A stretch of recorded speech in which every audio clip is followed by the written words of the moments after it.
nesse sentido, eu sou testemunho, não sei se um bom testemunho ou não, um ideal ou não, porque não existe esse ideal, mais do que de respeito a essas crises. Vocês perguntaram agora há pouco o lugar que a escola lacaniana ocupa frente às outras instituições e por que há nessa comunidade analítica, por exemplo, do Rio de Janeiro, tantas instituições, inclusive lacanianas. Veja bem, no início da psicanálise no Rio de Janeiro, nós tínhamos as referências da Associação Internacional. E isso em todos os lugares do mundo. Não é diferente, não foi diferente na Argentina, não foi diferente nos Estados Unidos, na Europa, na França. Não foi diferente em lugar algum. Todos foram semelhantes. Obedece a uma repetição em série. Primeiro se estabelece a IPA, os primeiros discípulos de Freud, os seguidores de Freud. E no Brasil, eu estou lançando no ano que vem um livro sobre formação do analista e tem um capítulo que trabalha os pioneiros da psicanálise no Brasil, os bandeirantes. Eu disse que são verdadeiros bandeirantes, que puderam fazer nascer e fazer disseminar as primeiras interpretações analíticas.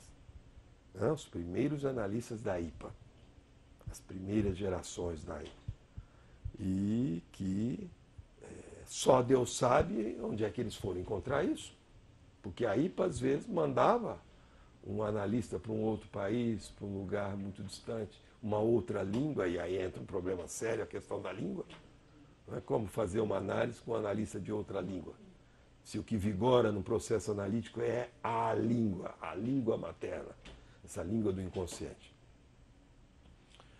Muitos analistas, inclusive, saíam do país para fazer algumas sessões fora, em outros países, com dinheiro público, com dinheiro pago pelas instituições. Isso tem documentos. Os documentos estão nos órgãos públicos, federais, estaduais, municipais. Não é? Eles não tinham condições, eram médicos, psiquiatras, e que fazia 1, 2, 3, 1 mês, 2 meses de análise em outro país, ou às vezes vinham analistas de fora das supervisões. Então brotaram os primeiros analistas e vejam bem, hoje só no Rio de Janeiro, veja que essa questão das cisões não é só um problema lacaniano. O problema lacaniano é terrível. Por quê? Porque estatutariamente um bom lacaniano carrega a dissolução como uma possibilidade. Possibilidade. Não quer dizer que esteja colocada de saída. Não é? Porque senão aí os fenômenos psicanalíticos eles têm muita imitação. Imita-se muito. Faz-se como Freud fez, como um outro discípulo de Freud fez, como Lacan fez. Imita-se muito. Não é? Os analistas não são santos. São poucos que são santos. Porque Lacan mesmo diz que um analista era esperado que ele ocupasse esse lugar de santidade, esse lugar do santo.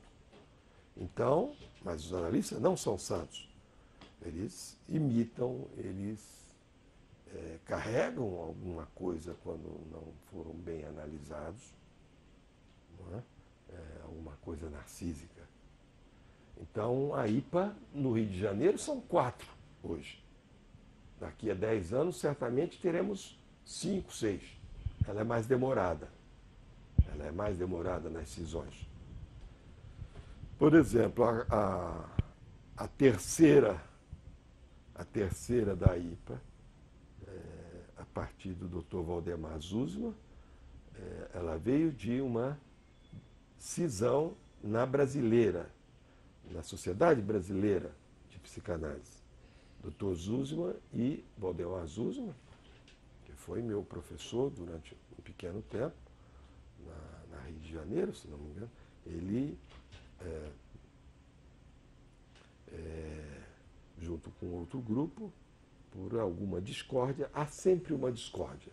Só que a discórdia, ela habita o ser analítico.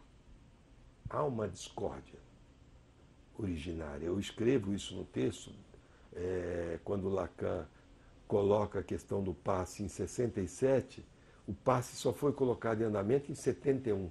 4 anos discutindo sobre uma discórdia originária. Há uma discórdia que eu acho que deveria ser melhor explorada pelos analistas, por nós analistas trabalharmos. O que é essa discórdia? Que vem dessa fenda do inconsciente, que é própria do inconsciente. O analista sofre os efeitos dessa sua ferramenta.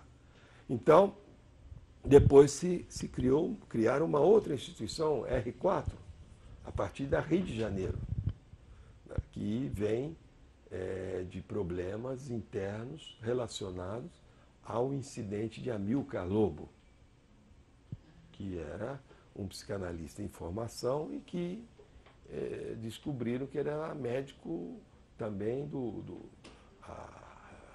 DOI-CODE, aquelas coisas da tortura, e que para isso tem um livro belíssimo, que os analistas deveriam ler, que não leem, chama Etificação da Psicanálise, de Jean Luch. É da Companhia de Freud esse livro, que é o único texto analítico que se trabalha essa questão do Amilcar Lobo, onde se fizeram um uso indevido da ética, né, que esses movimentos de grupo eles utilizam muitas questões cada vez mais para fugir do traumático do analítico, não é? Porque ali o que estava em questão era a IPA como um todo, como instituição, e não A ou B como analista do Amilcar, supervisor do Amilcar. Não, somos todos nós, vamos trabalhar isso. Próximo desse momento da existência de fóruns, eu havia terminado a minha análise didática, as supervisões, e então eu vou para o Colégio Freudiano. Nessa época. Segui os passos da teoria de Lacan. Não sei se foi bom, se foi ruim, mas eu segui esse caminho. Bom, a IPA tem 4 no Rio de Janeiro. Ao lado da IPA, surgem outras instituições, que esse é um fenômeno interessante de se estudar, que não foi estudado.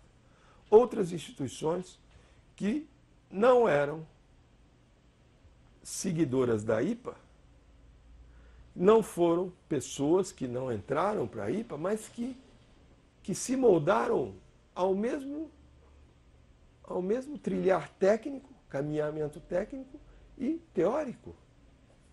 Funcionamento semelhante ao da IPA, semelhante ou igual ao da IPA, a prática é igual, mas não era da IPA. Então, nós temos umas 4 instituições que seguem